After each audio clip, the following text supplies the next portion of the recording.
Hi, this is Nathan Harrison for FindRemodel.com.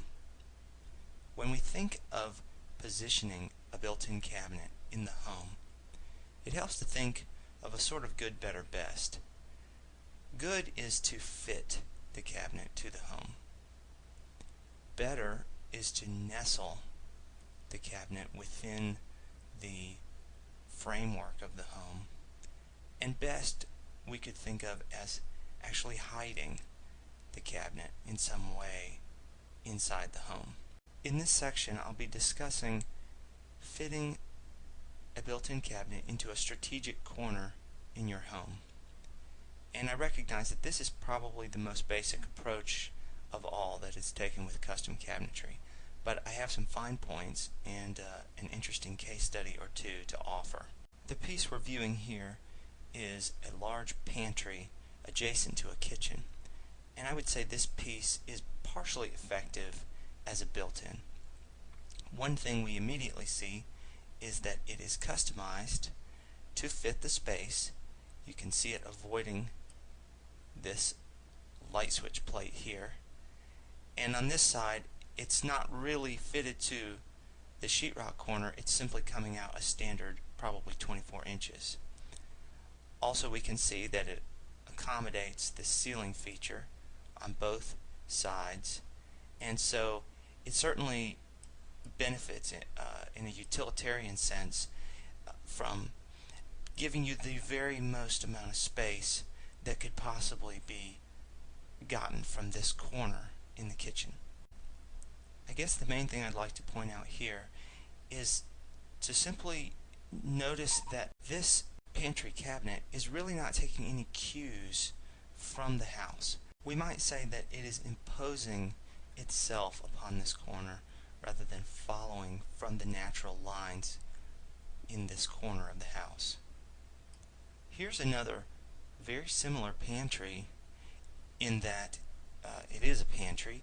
It's also built into a corner of the house adjacent to a kitchen that was very similar to the one we just viewed.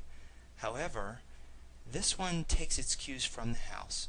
For example, wall color is the paint, is the finish on this set of cabinetry. Also, you'll see that down here, the bottom of the cabinet is white to reflect the base, okay, in the house. But the most interesting part is the structural part. The pantry is about 13 inches deep because that is the depth of this original corner in the house. Here's the model I created when I was designing it, and you can see that this is a facsimile of the original wall, and then this shows the actual storage units. Of course, it was filled to the ceiling and to the floor to mimic the actual wall. The point here is we wanted to create the appearance of the corner not being there. We basically wanted to get rid of the corner and create a more normal wall, but of course a wall containing storage. So this piece would go beyond fitting and nestling to the point of being virtually hidden. Here's another example of filling a strategic corner. These wall cabinets were custom built for this dormer upstairs in a finished attic. You can see that they fit perfectly into this opening, into this corner. Now, so far we've been looking at corners that are what I call fun corners. They're corners that really have a lot of potential to do the kind of hiding or nestling that we've discussed. But what about just a normal corner, just the corner of a room? What can we do with that to help increase the magic of the cabinetry? Can we fit? Can we nestle? Can we hide? Well, hiding is probably going to be very difficult or expensive, one or the other. What's probably a better goal is to go for nestling. And I would say that to some degree that's been accomplished successfully here. This is a custom small office combination with a media center, and I designed it with what I call a wraparound porch here, where the base cabinets extend beyond the wall cabinets. It's more so on this side. It's about 4 inches here, only about an inch over on this side. The main reason I did that was to accommodate this 3-gang switch plate. So it took a cue from that, which could have been moved, but it'd be a big pain.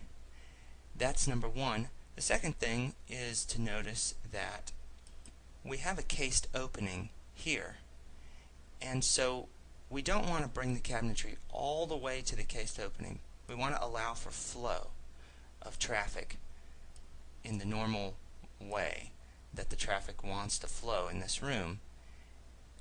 And that's, again, considering traffic flow is part of finding the appropriate shape for the built-in.